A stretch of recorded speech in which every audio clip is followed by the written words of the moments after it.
For us, it is an honor to have you around here.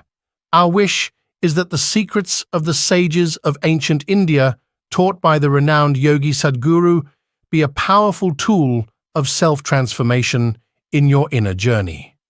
Get to know our yoga course by clicking on the link that is in the description of this video and learn more.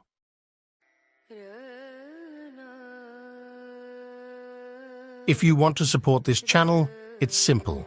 Whenever you need to make a purchase, access our affiliate links in the description from the affiliated stores. This simple gesture will help us a lot.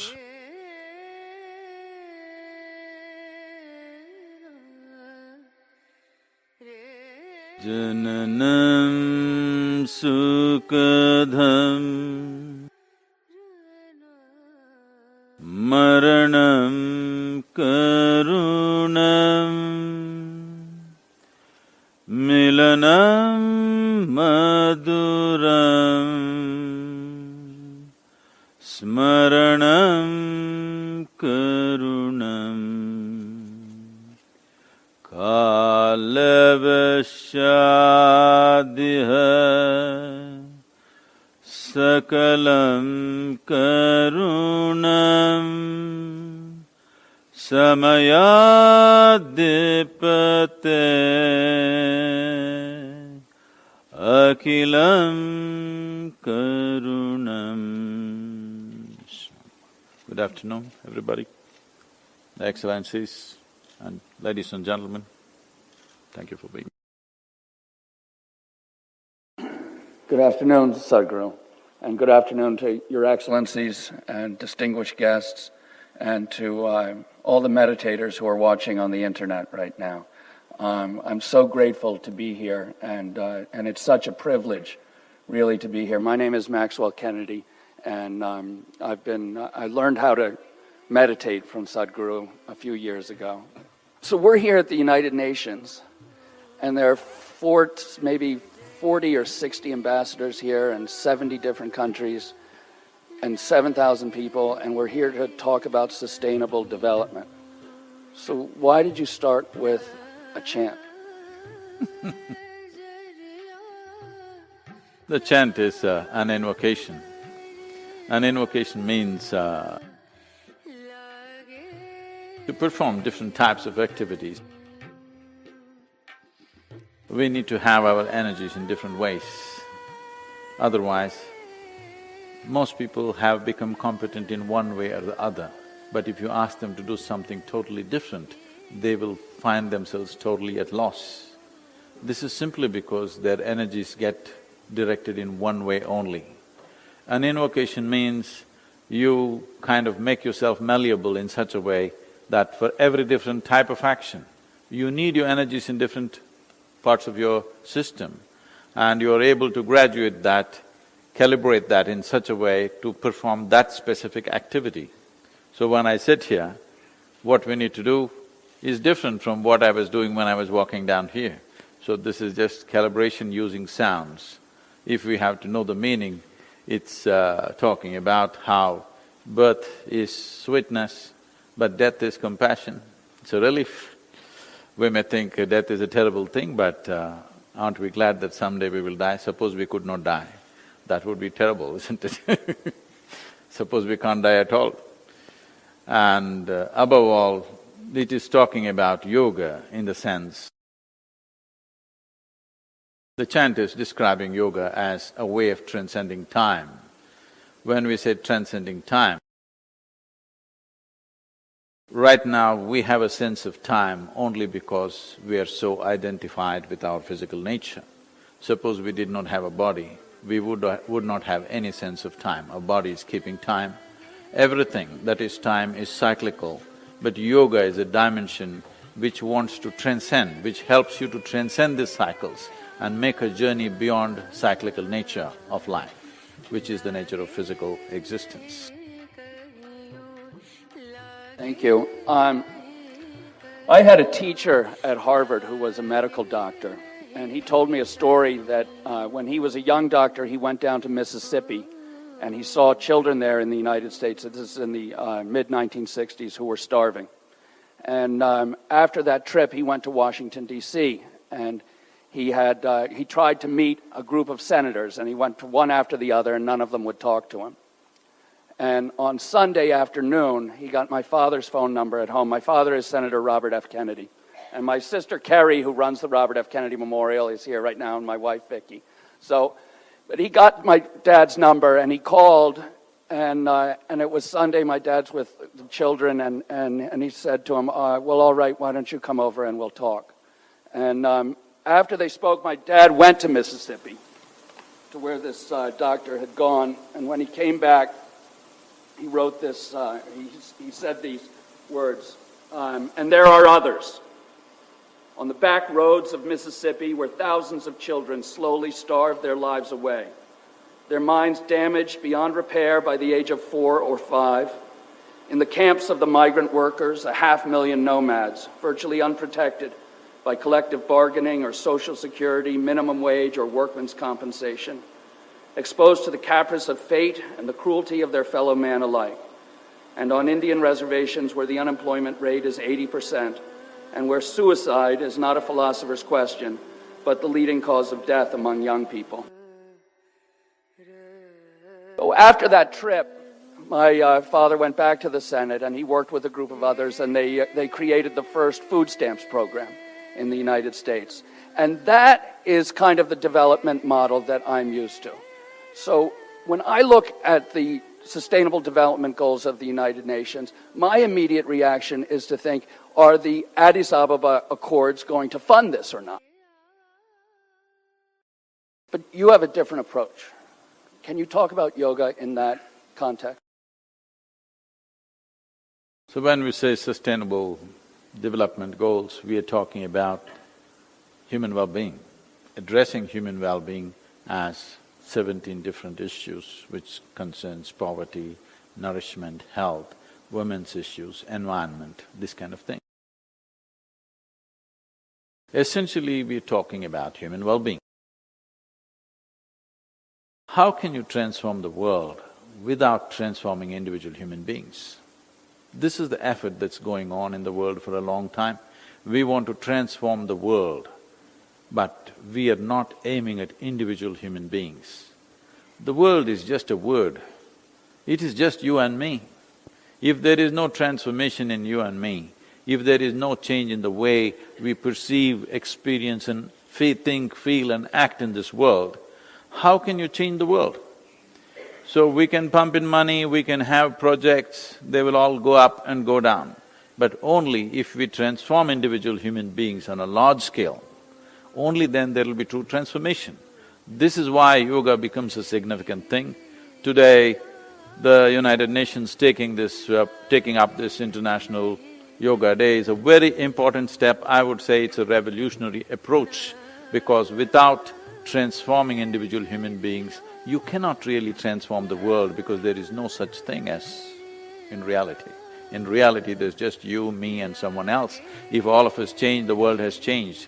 If we refuse to change, we will be only talking about it. I've been to any number of international peace conferences, and everybody's talking about world peace. In one of these conferences, where there were 17 Nobel laureates, I asked them a simple question, is it true that all of you are truly peaceful human beings? Can you put your hand on your heart and say, I am peaceful?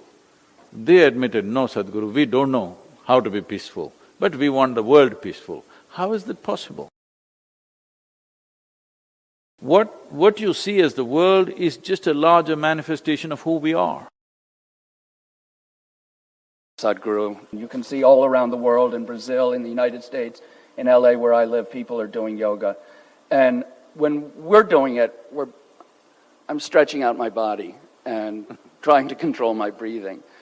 Can you explain what yoga really is and how that can help attain the SDGs? So this fundamental human longing for health, for well-being, for fulfillment of life, when you find a logically correct and scientifically ascertainable way, then we say this is yoga. Yoga means in pursuit of human well-being, we've been doing all kinds of things. We've been looking up for a long time, which has led to humanity being divided in the name of religions, castes, creeds, in so many different ways.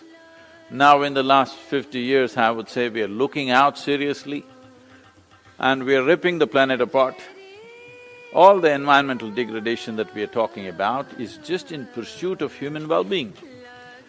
In the last 100 years, definitely, we are the most comfortable generation ever. But we cannot say we are well because we are not really well. People are not happy, people are not peaceful. That is not happening because we have not addressed the inner nature. So when you address it in a scientific manner, rather than by belief, by philosophy, by ideologies, you address human well-being in a scientific way, this is yoga. The word yoga literally means union. When we say union, what we're talking about is, we're talking about a scientific way of obliterating the boundaries of your individuality. When I say a scientific way of obliterating the boundaries of your individual nature, what this means is, right now as we sit here, this is me, that is you, distinctly clear. But we are breathing the same air, we are a product of the same earth. What you call as myself is just a pop-up on this planet and it'll pop out. But in this little bit of time, we have divided this in such a way that we can't meet. Yoga means you obliterate these individual boundaries, not intellectually, not by belief, not by ideology, but as a living experience. We launched I mean this was there on the video, we launched a very large-scale environmental project in southern India. The fundamental for this came from this. This happened to me when I was in the university, and recently about 8 years ago, when I happened to be in my hometown, and after a very long time, one of my English teachers came up to me and said, "Now I understand why you would not let me teach Robert Frost." I said, "Ma'am, why would I not let you teach Robert Frost? I like Robert Frost." She said, "Don't you remember you didn't let me teach Frost?" Then I remembered. She came one day, till then we were reading only English poets. She came and introduced the American poet and she said, "Robert Frost, such a great man," and then she started off, "Woods are lovely, dark and deep." I said, "Stop." I said, "A man who calls a tree a wood, I don't want to listen to this guy."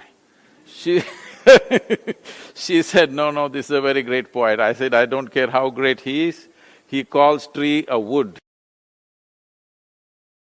I don't want to listen to him." Then when we wanted to start this process in southern India, when we found that rivers were going dry and the groundwater was sinking very rapidly, when I decided we will plant 114 million trees in Tamil Nadu, the simple thing that we did was, I took thousands of people, made them sit in the trees, and we set up a yogic process with which they experienced that what they are breathing out, the trees are inhaling. What the trees are exhaling, they are inhaling. And they realized one half of their lungs is hanging out there. Once they realized this, there is no stopping. Even today, millions of trees are being planted on a yearly basis, all done by common people, simply because we brought this yogic experience to them, that they truly realized that one half of their breathing apparatus is actually out there, not here. So, bringing this experience into people, that what you think as myself is not within the boundaries of your physical nature, it goes well beyond that. If this becomes a living reality, then fulfilling these goals that United Nations has for the world becomes much more possible than the way it is right now, where we are trying to push in one way, but a whole lot of people are pushing in the opposite direction, because they don't even see it as theirs.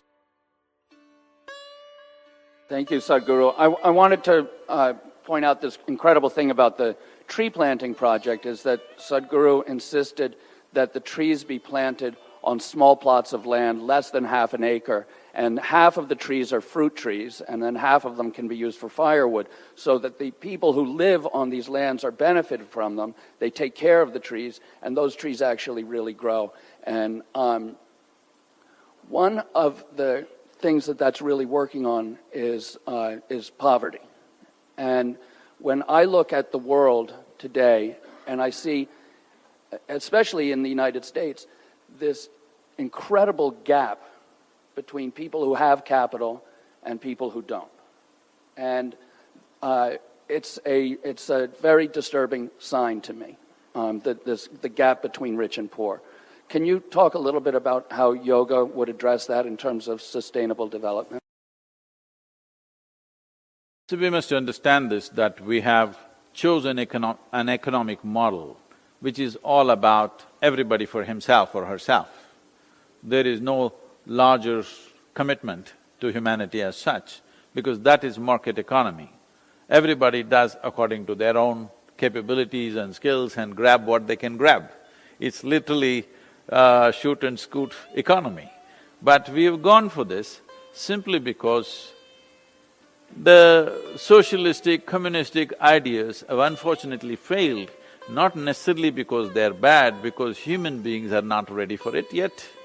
That is, poor people who had nothing wanted to share, the rich never wanted to share, so it became a joke in the world. If rich had the consciousness to share, communism would have been a great idea, but the poor want to share, rich don't want to share. So that is the same situation here, and this is the same situation building up everywhere else in the world. Is this the best way to run the world? No. But do we have a better idea? No. So, because right now we are in that place. So the only thing that we can truly do is that we bring what we are referring to as yoga, as a living experience. Yoga does not mean twisting your body, yoga does not mean standing on your head, yoga does not mean holding your breath. Yoga means in some way you have transcended the limitations of your physical nature. You are beginning to experience life as a larger possibility, not just this physical form that you are. Once this becomes a living experience, sharing and living together will become a common experience everywhere. Does it mean we are going to start communes and everybody will live together? No, we can run businesses in a more inclusive way. We can create a more inclusive economic model, and this need not be done by government policy. This can be done by private individuals, because there are companies which are almost as large as nations today. There are companies which are bigger than nations. So it is very much possible that business can be run in a more inclusive way. Right now we are thinking only of profit. Our idea of profit is very short-term kind of idea. If you really want to run your company, if you are thinking in terms of your company prospering in the next 100, 200, 500 years continuously, then it's very important that you make your customer your partner, that you make everybody else in the society your partner. Whatever you're manufacturing or whatever you're selling or whatever the business sees, whether you're selling a safety pin or a computer or a spacecraft, essentially the business is about human well-being. If this comes into the consciousness of every business person, if this comes into the consciousness of building every business, that essentially this is about human well-being. We do it in so many ways, but fundamentally it's about that. If this awareness and consciousness is instilled in the businesses on the planet, then you can find the capitalistic way of living need not mean disparity, can mean well-being to everybody. Sadhguru, I read the other day that for every dollar in government investment in developing countries, that there's $7 now in private investment. So how do we use yoga to yoke in the private corporations that are looking just at their bottom line to end up really having development that's fair and just? In the last 20 years, I have largely focused on the business leaders, because there was a time a few hundred years ago where the most influential leadership on the planet was religious leadership. Later on, when the military machines built up in a big way, the military leaders dominated the world. In the last 100 years, democratically elected leaders have become the most dominant force. In the next 15 to 25 years, you will see the business leaders will be the most important or influential leadership on the planet. The good thing about business is that a businessman is willing to make a deal if the deal is good, no matter who you are. I'm saying the old prejudice of I cannot make a deal with somebody is going away and they're willing to make a deal. Now, anything is sustainable only if it is beneficial to both the parties. Nothing can be sustained either in the marketplace or in marriage unless it's beneficial to both the parties. Only when it's truly beneficial to both the parties, this can be sustained. This is slowly sinking into the business leadership. I have seen in the last 20 years, prominent business leaders, their way of thinking is very, very different than what it was. My essential work has been to move individual leaders from their personal ambitions to a larger vision, because a larger vision means then the business is sustainable for a long period of time. If it's just your personal ambition, the world will work against you. If you have a larger vision, the world will work with you. This is a big difference. So this is something that is slowly sinking in. You will see, if you see annual meetings of major businesses, what they're talking, if you look at the economic forum, if you look at various economic assemblies on the planet, you will see they're all beginning to talk about a larger vision, how to make a difference rather than how to make a profit. This has become the language of the business these days. It still has to manifest in a big way, but at least the language has changed from profit to making a difference. Thank you. Sadhguru, when you look at societies all across the world, there's a huge gap between what's available to women and what's available to men. The Sustainable Development Goals address this. What's the role of gender equality in yoga? See, yoga means transcending your physical nature on one level. If you transcend your physical nature, where is the question of being a male or a female? You being a male or a female is relevant only in a few spaces in your life, in bathrooms and bedrooms. Rest of the places, I don't see why you should recognize somebody as a man or a woman. Why are we identifying people with reproductory organs? If you must use a body part, at least use the brain.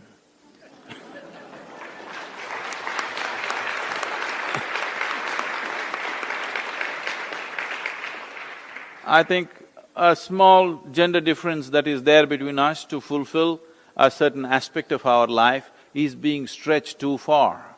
I think this is from another period where it was not possible for a woman to participate because of variety of physical situations in the world.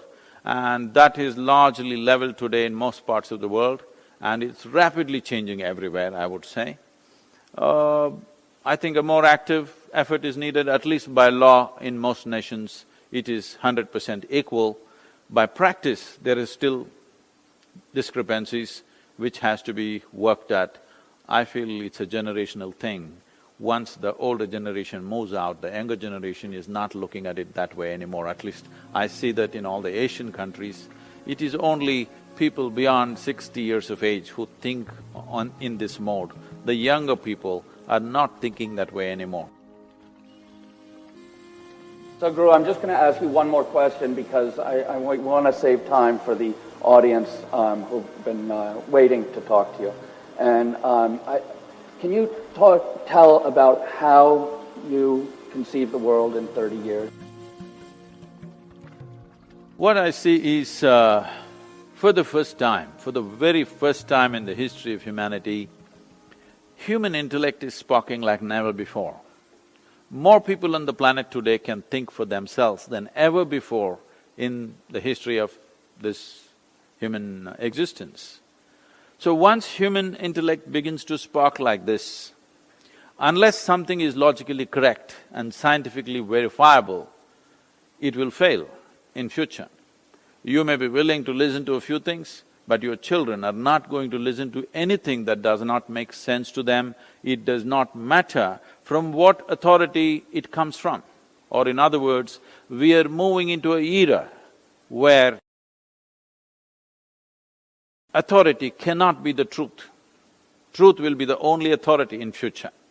We are getting there because everybody is beginning to ask questions and people are not afraid to ask questions anymore, so this is bound to happen. Once this happens, human aspiration for well-being has to have a logically correct and scientifically ascertainable methodology, and it's of tremendous importance that today the International Yoga Day has been declared in the last 1 year.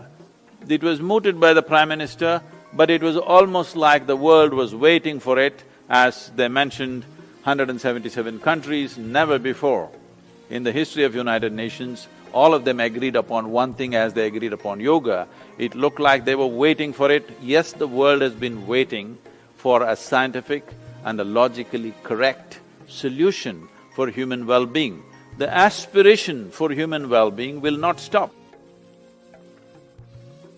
Unless we provide a proper scientifically structured methodology, then people in terms of well-being will move towards chemicals. This is a grave concern in the world. The number of people moving towards alcohol and drugs in the last 25 years must be maybe 500 to 1000% more than what it was 25 years ago. This is mainly because in pursuit of human well-being, there are no logically correct answers to their questions. That is the reason why human beings are seeking these kind of solutions. Unless we provide this is a natural progression. I see in the next 30 years to 50 years, there will be a big movement towards a scientific process for inner well-being. And this is the right time to be here at this forum and this yoga becoming a worldwide thing. We must understand yoga is not an Indian thing. If you want to call yoga Indian, then you must call gravity European, okay?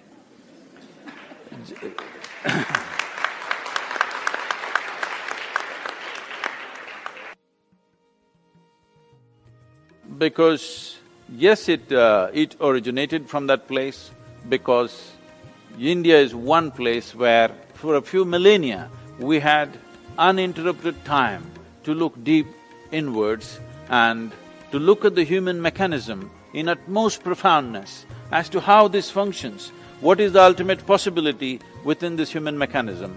This has taken a few millennia to understand and arrive at this possibility. And yoga, I want this message to go, the science of yoga is not just about health, it's not just about fitness, it is an ultimate solution for every aspect of human existence. There is different types of yogas, yoga can be taught in different dimensions, the ultimate possibility of raising beyond our physical nature, the ultimate possibility of knowing life in its fullest way. The word yoga means union. The word yogi means one who has experienced this union. We need not 1, 2, 5 yogis, we need millions of them who have a sense of union with the rest of the universe, particularly those who hold responsible positions in the world. They must come to this experience because leadership essentially means you have the privilege of touching other people's lives. What you think, what you feel and what you do, every single thought, emotion and action either makes or breaks people's lives. That's what leadership means. When you are given such a privilege, it's very, very important that you are in a state of yoga, that you experience life around you as yourself. If any of us feel the work that we are doing is important, the first and foremost thing is we must work upon ourselves. It gives me deep honor and pleasure to first give the floor to Under Secretary General, Ambassador Vijay Nambiar, who will also be delivering a message on behalf of the Secretary General, Mr. Ban Ki-moon. I shall just be delivering the message of the Secretary General on tomorrow's International Day of Yoga. Yoga is an ancient physical, mental, and spiritual practice that originated in India and is now practiced in various forms around the world. The word yoga derives from Sanskrit and means to join or to unite, symbolizing the union of body and consciousness. Yoga balances body and soul, physical health, and mental well-being. It promotes harmony among people and between ourselves and the natural world. Recognizing its universal appeal, the United Nations General Assembly proclaimed 21st June as the International Day of Yoga. This year's observance of the International Day of Yoga highlights the important role healthy living plays in the realization of the Sustainable Development Goals adopted last year by all 193 United Nations member states. Now it's me versus the universe. This is just your psychological condition. Yoga this has is not the multiple reality. benefits. Even when you Physical feel utterly inactivity is lonely, linked are you still with breathing? a number of non-communicable So you're diseases transacting such with the as world, cancer, isn't it? diabetes, and Yes, cardiovascular you only can't get diseases, along with the which people are around among the you. leading But causes of atmosphere is illness okay with you, worldwide. food is By okay, improving it tastes fitness, good, teaching us water how is to okay, breathe correctly, you have and transaction working to with the world, diminish isn't it? stress. Yoga can Your help to existence cultivate is constantly an healthier engagement with the lifestyles. universe, but your Practicing mind yoga can also help becomes raise awareness against the universe. of our role as consumers If you of create the a planet's psychological resources condition and as that you're individuals against with a or duty to respect you're and in live competition in peace with the our universe or the neighbors. cosmos, All these elements obviously are you will feel essential crushed to building for a small sustainable things. future of Little dignity things and will crush you. opportunity for all. When I say little On the things, International Day of Yoga maybe tomorrow, you I failed urge your everyone examination. to embrace healthier Maybe choices and lifestyles you got thrown out of and this to commit university. to unity with our fellow Maybe you human got beings, fired from a job. regardless of ethnicity, Maybe faith, somebody ditched age, you. gender identity or Maybe sexual orientation. something else Let like us this celebrate happened. this day These are all and every small day things as members between of life one and death. human family, Because sharing you one came here with common, nothing, isn't precious it? hope. When you die, there is no container service for you. You die with nothing. May I now give the floor In to the spite of permanent that, representative of Bangladesh. most people have turned their homes We into deeply appreciate warehouses. the Indian government's initiative. Most people are to carrying have the such a huge International baggage Day on their of head, Yoga. as if they're carrying the We have whole learned a lot universe on their head. From the yoga masters, especially This the is their own perspective as to psychological how condition. yoga can contribute in the attainment of Your global thought peace, and emotion is what you're sustainable talking future, about, right? And in turn the realization of the SDGs. When What are I you going to understand, figure out how without to peace handle of your mind thought and emotion? harmony in Not the body, hers, not hers, how not can we his, think yours. we can change the world? When are you going to First, learn we have to how change to handle our my own thought world. and my emotion? By which At the end of your what life? I mean is how we live, The only problem really breathe, with life is just eat, this. think Most and human aspire. beings have taken If we are themselves not too fit seriously. for the purpose of They don't contributing to understand. sustainable peace You've in the seen on world, the computer screen we will these remain as pop-ups. bystanders and not as You are a active pop-up on this planet. agents of You change. pop up for 2 I can seconds share and my own pop out. personal story No, with you my must colleagues see and others present countless here. number of I have people been like you and suffering me from a have very walked bad this bout planet. of They were also sciatica big problem people. For the last 2 months. Where are they? At times the All? pain was debilitating. Topsoil? I have gone through serious Topsoil or pain no? medication followed by Or maybe you're planning to physical go to therapy heaven. and acupuncture. In fact, I am Hello? just coming here from my 6th session of acupuncture treatment. I realized that I suffered Now this it's problem me versus the universe. because of This is accumulated just your lifestyle-related psychological problems, condition. This is not the including long reality. hours of sitting, Even when you feel standing, utterly lonely, are stress you from still the work, breathing? and also from the family. So you're for the transacting with the constant world, change of isn't it? places of postings, Yes? etc. You only During can't the get last along 8 with the weeks of people my around you, ordeal, but I atmosphere reflected is on my okay with life you, food and is future course okay, of action. if it tastes good, I read a lot, water is searched okay, the internet you for have answers, transaction with the and I world, finally isn't came it? to the conclusion Your that yoga existence is the answer to is my constantly an engagement with the universe, but your mind becomes against the universe.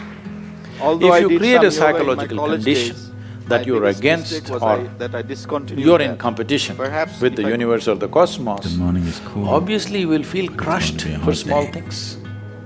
Little things will crush It's you. like life. When I say little things, maybe you failed your You examination, don't go by what's there now. maybe you got thrown out of this university, maybe there you now? got fired from a job, maybe It's all somebody important ditched in you, terms of experience. maybe something else like this happened. But what's These there are all now is small not an things indication of what's going between to be. life and death.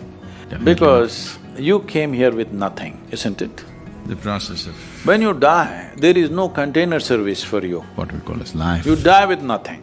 In spite of that, most of the people have turned their homes into warehouses. Except a few Most nasty people are models. carrying such a huge Most of the baggage time on their it head, starts off well. as if they're carrying the whole universe on their head. This At is least their for own you, not for psychological your mother. condition. Your At thought least and for you. emotion is what you're talking about, right? Not that everybody's life, something wrong When are has you going to happen. figure out how to handle your thought and emotion? Some Not people have a hers, good not luck, a hers, good not deal. his, yours. Some people have a When bad are deal. you going to learn how to handle my thought and my emotion at the end of your life? Family, The only problem money, really with life is just this. Most human beings careers, have taken business, themselves too seriously. partners that you choose, They don't children that you understand. bear, You've seen on the computer screen these pop-ups? and various other social, financial… You are a pop-up on this planet. You pop up for 2 seconds and pop out. No, no, you must see, countless Some number of people have a people good like you deal, and me some have people have walked a this bad deal. planet. They were also big people. Where are they? Good deal or bad All- deal is not the point. Topsoil? Topsoil or no? The point is, Or maybe you're planning to go to heaven. is this life serving the purpose of you moving on? Because no matter how much you try to settle yourself into the comfort of what is there right now, Anybody that is who something talks within you about longing a for place something more. other than this place as No a better matter place how than much this, you think you have given up this is a everything, crime you against renounced, humanity. My fundamental work or you become lethargic is to enough destroy all heavens to live in a limbo. so that people will learn to live well here. Something within you All these idiots who made a hell out wants of to be a little themselves, more. they And want to go to something, heaven. whatever you know best. They made a mess out of this place and then they want to go to heaven. Either you can I'm keep asking this you, longing, do you have any proof? Do you have any Just proof coming to that you are terms with not it. This is already how in life heaven and is. messing it up? Do you have any proof? Some fulfillment, You're already in heaven, making a mess out of it. some Yes, frustration. simply because you are not even learning Some how gain, to handle some your pain. basic faculties of thought These and are all the emotion, philosophies. isn't it? People Your prepare only justification is, to everybody solace is like this themselves, only. That's how it is in a to madhouse. tranquilize themselves. That is how it is in a madhouse, only a Stay doctor looks heartlessly. crazy. You are right now. So when are you going to handle it? Slowly, They pull you at out the of age the of bed and 60? brought you. I'm asking. Even if they're beating the drum,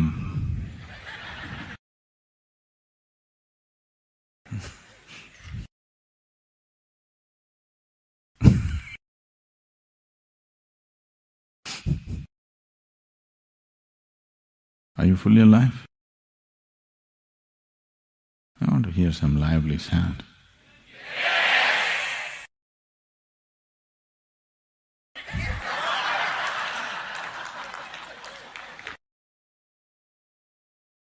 So whenever I ask you, are you on? You say,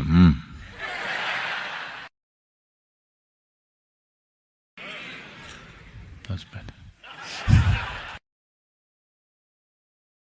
So, bad deals can happen, not necessarily because you're stupid, not necessarily because you do something wrong. Bad deals can just happen. It can just happen, you know. A leg can break, a tooth can fall off, head can crack. Somebody dear to you may fall dead tomorrow morning. Bad deals can happen just like that, not because of a mistake, not because of something, it can just happen. It's happening to somebody every day. Every day, somebody's having a bad deal, isn't it so? Even if you try to do something very good, even then bad deals can happen. Many people around you claim they know how it will come. They wrote it on a paper, they gave you that horoscope.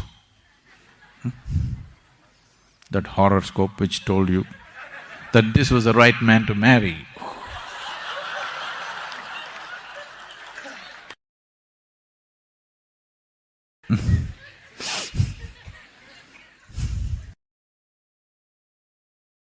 And in how many ways you discovered? How many ways?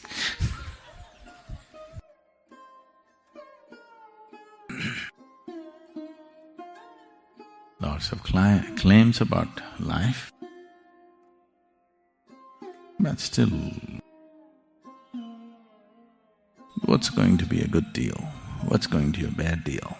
In the world outside, you do not know. Isn't it so? You know for sure? So, if you have substantial experience of life, when I say substantial, for most of us one is not enough. When we're reminded that there has been a substantial experience of life, going through the same game over and over and over again, then you will not long for immortality. You will want to see what's beyond life. Oh, is this because there's something wrong with life? No, nothing wrong with it. It's just that it's limited. But there is something here which does not like the limited. There is something here which does not like boundaries. There is something here which will not settle for anything less than the boundless. In the evolutionary process, you can see from a single-celled animal to all that has happened now, from that single-celled animal to who you are right now. All that's been happening is to somehow bring a larger slice of life into your experience. That's all that's happened. Became little more capable to experience life, not necessarily to do. An elephant can do much more than you. When it comes to physical activity, but that's not the point. Little more capable to experience life. Because what is there now is somehow not enough. Pacifist philosophies have been taught to us to make you sleep where you are, be content with what you have. But it's not worked. See? Early morning bad deal. Somebody's having a bad deal. See? Somebody's sure having a bad deal. Lost your child, lost your mommy. It's not a small bad deal, it's a big bad deal. But how we experience the process of life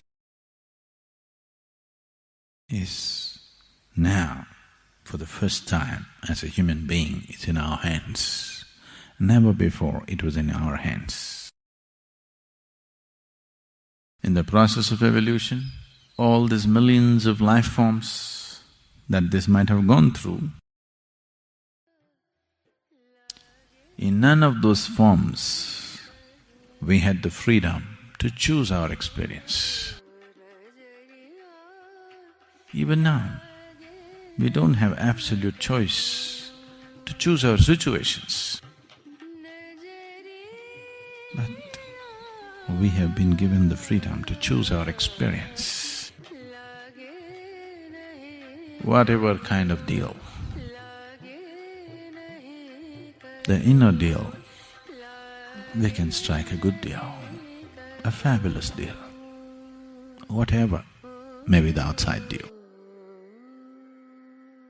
This one huge step of consciousness sets a human being apart.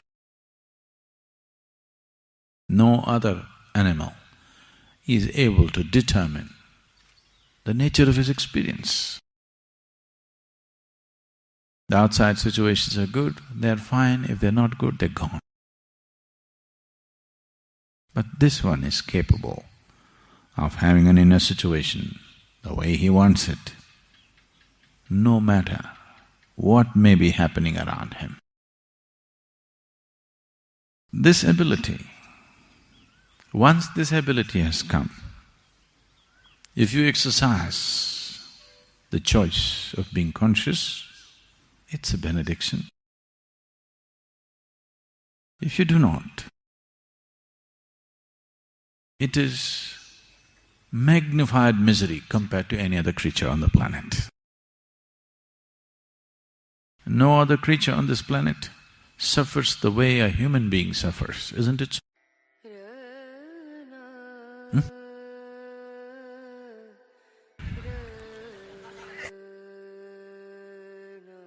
No other creature on this planet can suffer the way a human being suffers. It's deep.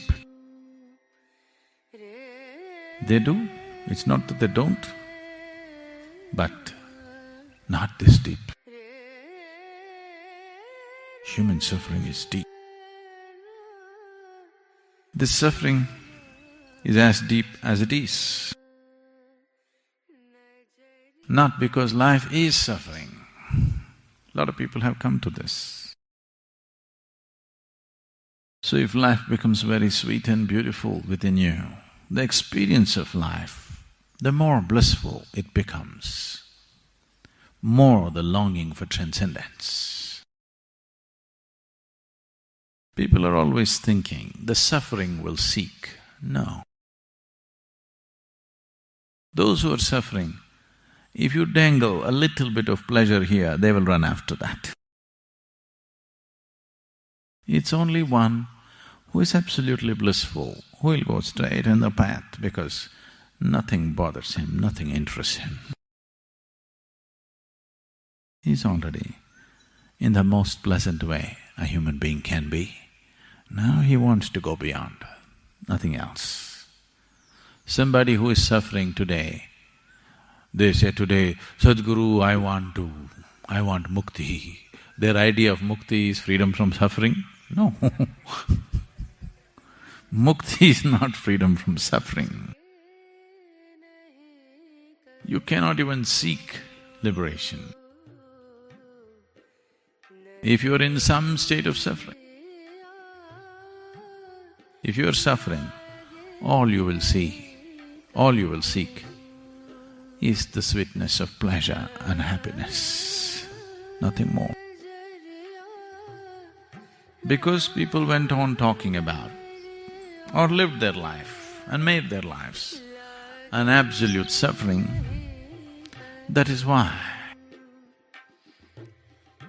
this whole idea of heaven, heaven is a bloody perverted place.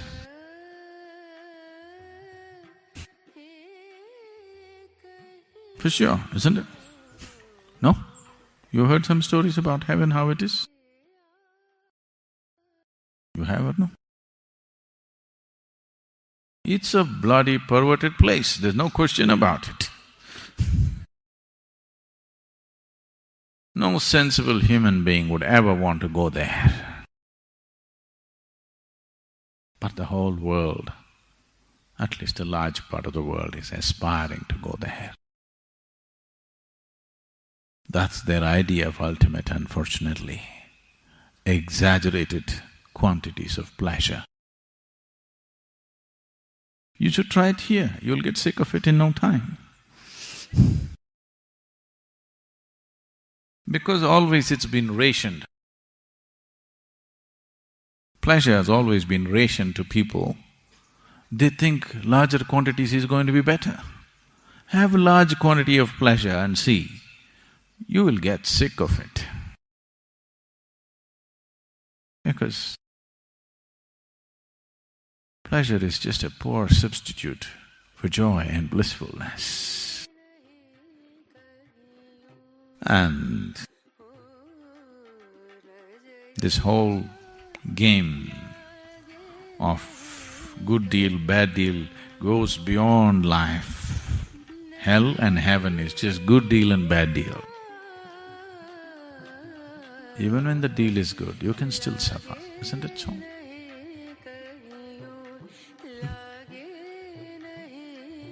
Are you not capable?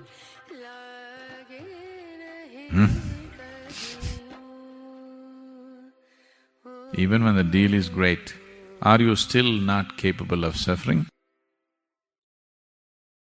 So if I export you to heaven, who told you this is not?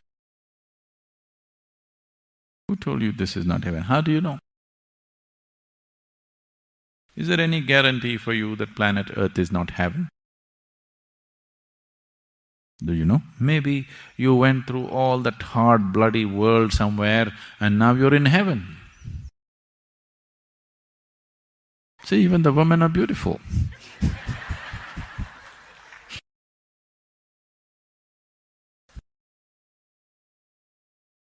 It could be heaven. No?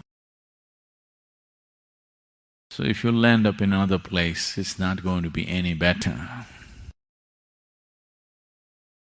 This silly idea they have sold for a few thousand years. It beats me. The power of marketing.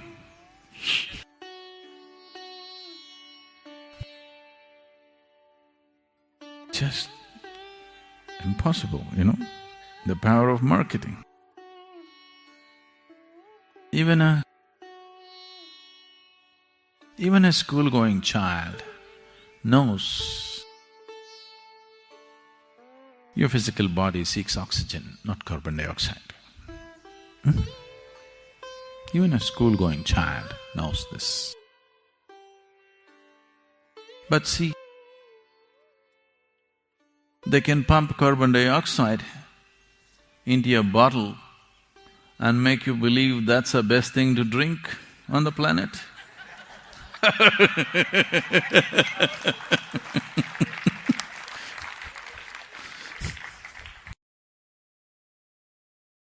Power of marketing.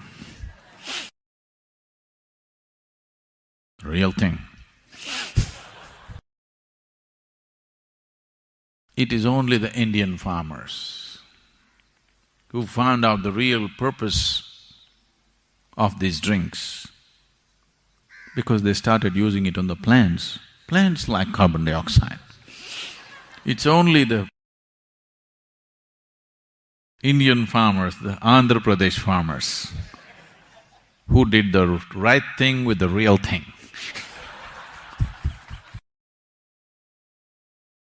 They sprayed it on the plants and they found it works. So, what can be sold to you if the marketing machinery is strong enough? Just anything can be sold to you. And too much junk has been sold to you, all kinds of junk. All kinds of junk. The general description of the heaven is such that I wouldn't want to go there. You want to? Even if it's real, still it's not an attractive place to go. Many of you married. 12 wives, you want?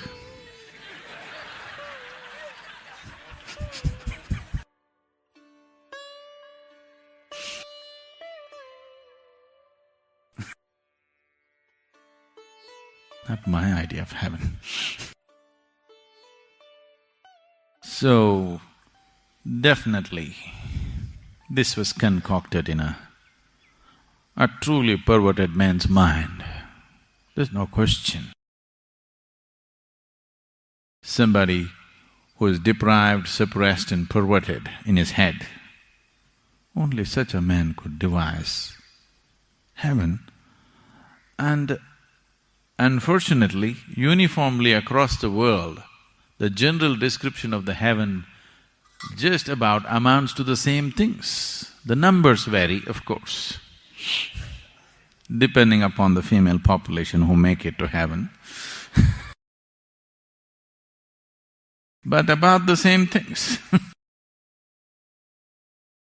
So the most perverted in any population, they are the people who thought this up. And because the perversion, when you're perverted, it gives you a tremendous sense of energy, always. See, if the policeman had as much energy as the criminal, there would be no crime.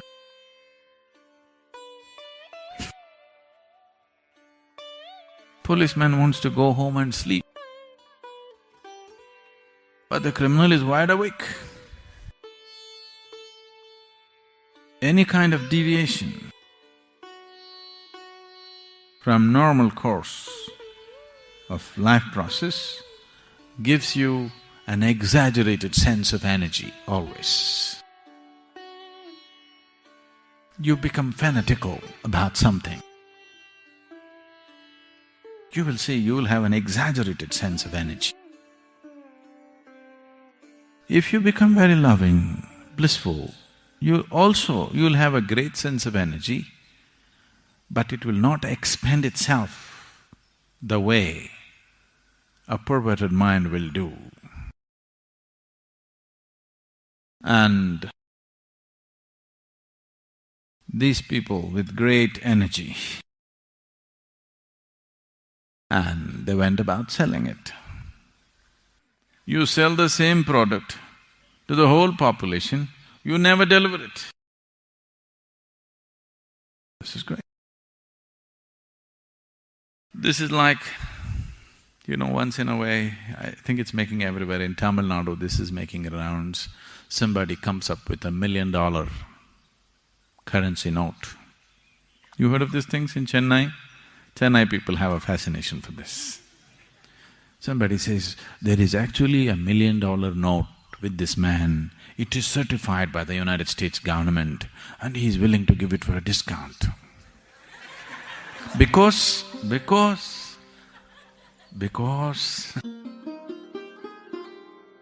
he's going to give away $1 million for just 50,000 rupees. Because he loves you. And above all, he doesn't care for money. He just needs only 50,000. He does not need $1 million. Plus he's in a hurry. His wife died yesterday. Today he has to cremate. Some fabulous story.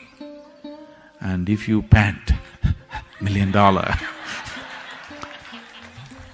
nothing, no great loss will happen, you'll just lose 50,000, that's all. After all, you must take that much risk in life, isn't it?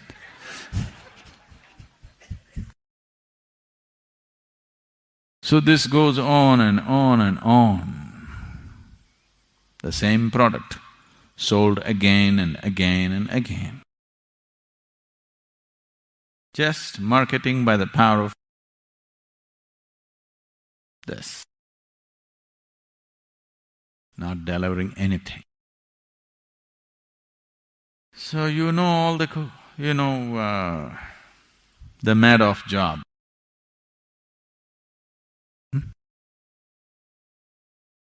You You don't know the Madoff job? No? Oh. I won't go into the financial con jobs of recent times. A simple thing, keep a cycle going. As long as the cycle is going on, great businesses can be run without doing anything as such. Collect money from 100 people, only 10 people are due to be paid today. Pay these 10 people, what's the problem? The cycle gets bigger and bigger and bigger. Collect money from 1,000 people and pay these 100 people, what is the problem? You don't have to do any business. You can just keep it going like this. One day you'll have a can in your hand. That day is not very far away for you. When death confronts you, you will see your can is empty. Nothing. Empty stories, all will evaporate. All stories, all gossip, all rumors that you heard about hell and heaven and God sitting there and welcoming you, all the damn stories will evaporate if death confronts you. You will be freaky shit scared. No? Because this is just a convenience. It's just a convenience. To believe that, this is a very beautiful thing. All the Hindus go straight to heaven. If anybody dies, we never say he died, we say he reached heaven. Yes? This is because everybody makes it to heaven because that's just another place like this. So, here we never considered going to heaven as a big thing. We said if you become free from the process of heaven and hell, only then it's a big thing. Going to heaven is not a big thing. If you're born in India, you go straight to heaven.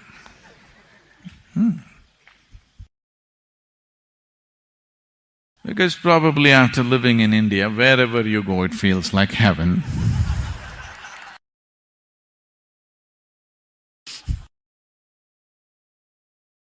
A lot of people are living in such conditions that wherever you send them, they'll think it's heaven. You're in the right place. If you want mukti, you may have to strive. But if you want to go to heaven, no problem. You're born in the right place. Anyway, you'll go to heaven. When you die, they'll print a card and say, he's reached heaven. It's printed. Have faith in the printed word. I'm not just ridiculing, this has happened across the world, isn't it so? The damn printed word is negating everything that's life. If you look around and let life speak, you will see the damn printed word is negating everything that life speaks. But still, it's printed. This is not printed, you have to be conscious to listen. That's printed. Any idiot who is literate can read it. Literacy doesn't take intelligence, isn't it? Does it? Does it? Does it move?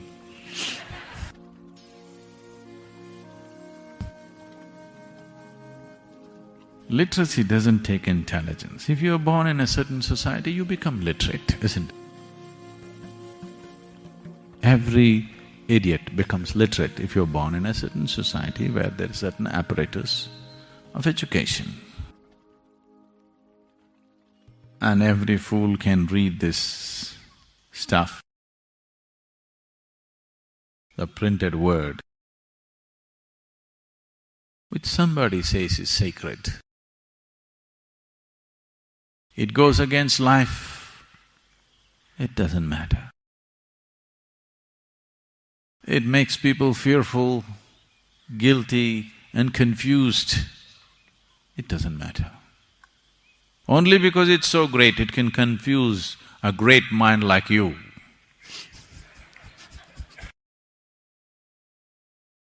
Isn't it? No. Causing confusion is very easy. Bringing clarity is another world. Bringing clarity into people is another thing. Causing confusion is very, very easy. It can be done. You just go up to somebody, say, "Do you see the tree, how blue it is?"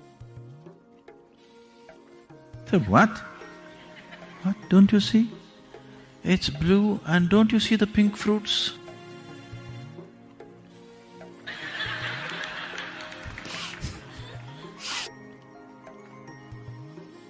It's very easy to do this. They've been doing it for thousands of years. See, if somebody said, "This is a place of God," they should have demanded, "Put your life down here." They're asking only for 2 rupees. In ancient India, people themselves lived in huts, small shacks without any amenities, but they went about building grand temples. Grand. Superhuman effort. Looks like something of the divine should have touched them, because their own lives did not matter. How they lived, they did not care. These people at least are real believers, at least they believe. This is just a trick. All you're looking for is a pet, but a heavenly pet. It is not that there is no meaning to this, it is not that there is no basis to this. It is just that the way it is done. If these devices are just ways of bringing about a constant sense of devotion, if these devices are only a means to make a human being sensible, I can understand. 1,000 years ago or 10,000 years ago, maybe this was the only means they had. That's okay. But it's being sold as real, not being presented as a device, then that becomes a problem. So what is this whole search? Sadhguru, I am not feeling any great search within me. All I feel like right now is breakfast. Yes. But you know, you're not yet in heaven. This is Isha Yoga Center. People don't eat breakfast here.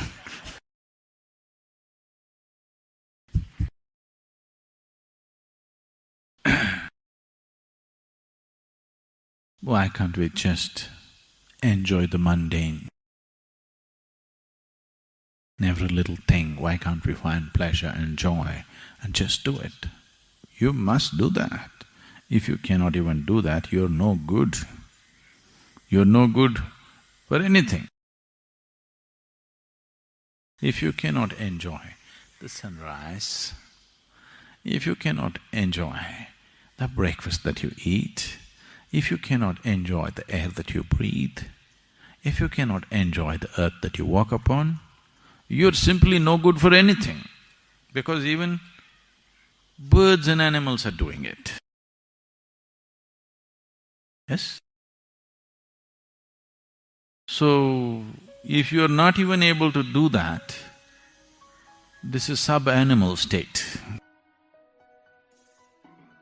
I believe that many of you managed to do that. So we are seeing what is the next possibility.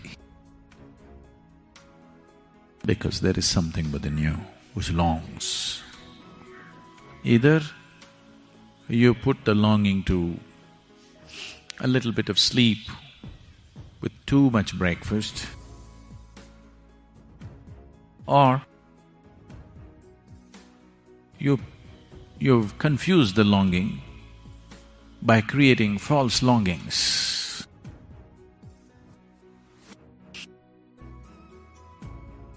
See, whatever a human being is seeking, whether you're seeking money or you're seeking pleasure,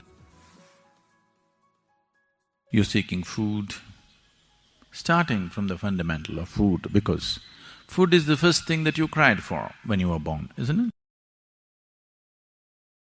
See that child you heard some time ago, he's been brainwashed,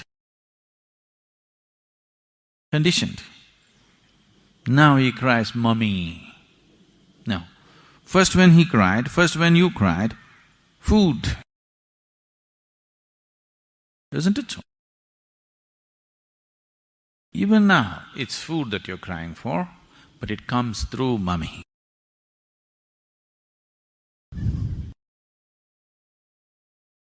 So starting from this fundamental longing for food, what is the longing for food?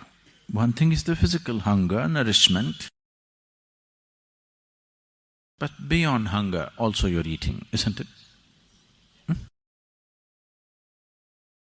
I can see. Food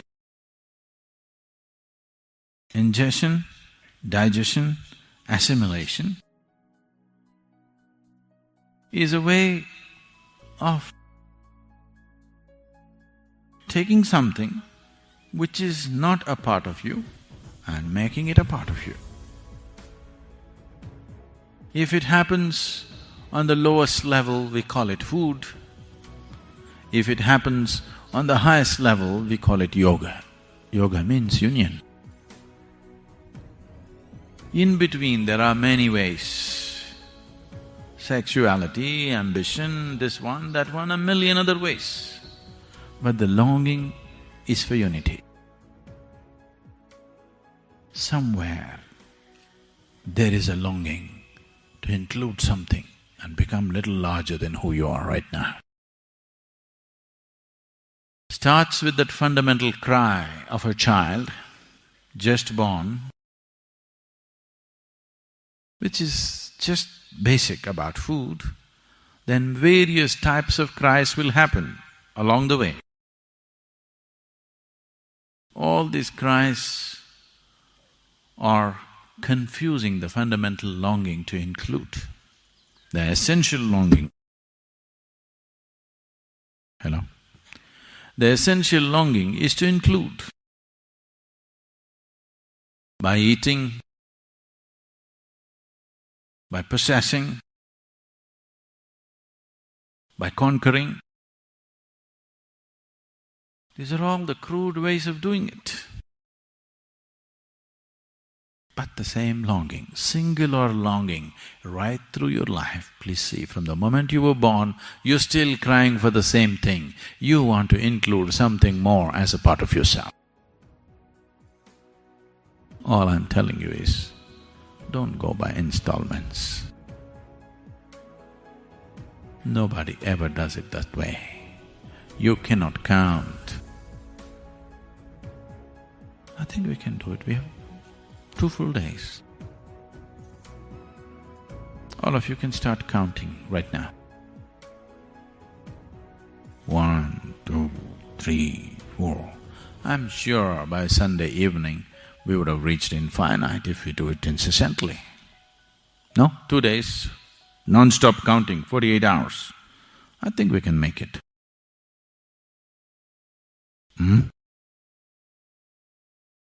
Oh, you are a problem. 2 days of counting will get you to infinite? You do 1,000,000 years of counting, you will not get there.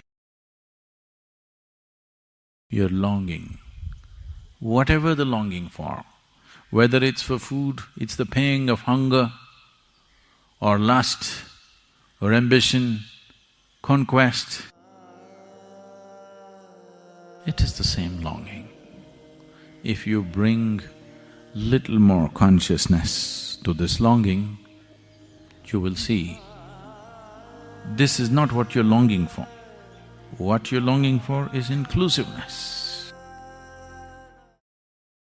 So you can confuse the fundamental longing with variety of things, running after this for 5 years, running after that for 10 years, running after another thing for 25 years. Then, when you're still wanting to run, it's gone. A 94-year-old man in Kentucky. You know what's Kentucky? These are people who breed horses. A 94-year-old man who lived on a horse ranch all his life, whose whole life and work is with studs. At 94, he married his 6th wife, who was only 18 years of age. You know, there's a large ranch.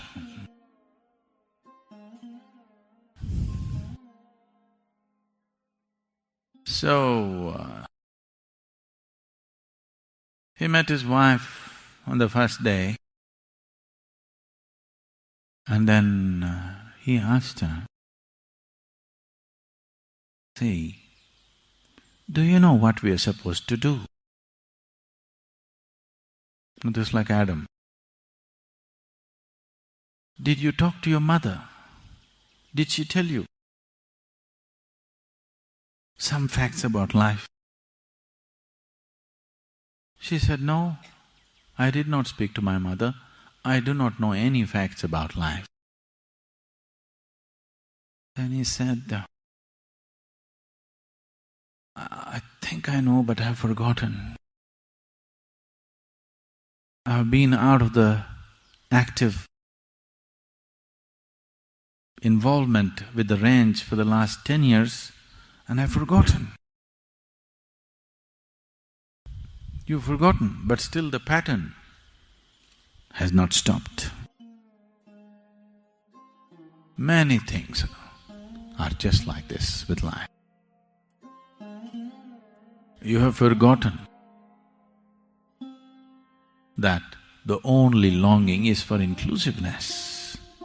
Here and there, whatever comes your way, you want to grab and include, little by little, piece by piece. You will not get the cosmic. You will not get the existence that way, piece by piece. It's too many pieces. Nobody can put it together piece by piece. Either you swallow it whole or you don't. That's how it is. As I told you yesterday, you must… every step you take, every breath you take, I want you to see that whatever you're in touch with now, this planet, the air that you breathe, the sky, the mountain, everything, if you're willing to look at it in a certain way, is overwhelming. If you're willing to see that you as a person, though you can walk, talk, do this, that, you're still not grasped any one of them. You don't know. The blades of grass here may be laughing at your ignorance. They are actually. Do you hear? I want you to hear. Because that's how it is. Everything here knows life except the human being. Because he was given the power to transcend life, he has chosen to go under. He was given the freedom not just to be life, he could go above life, but most of them chose to go below. They're not even enjoying life as a tree is enjoying life. It only suffers if it has a bad deal. You're capable of suffering a good deal.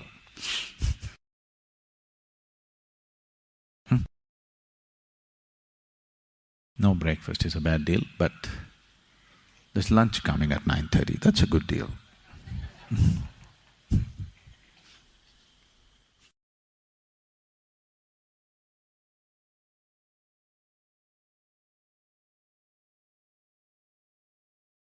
We appreciate your presence and active participation.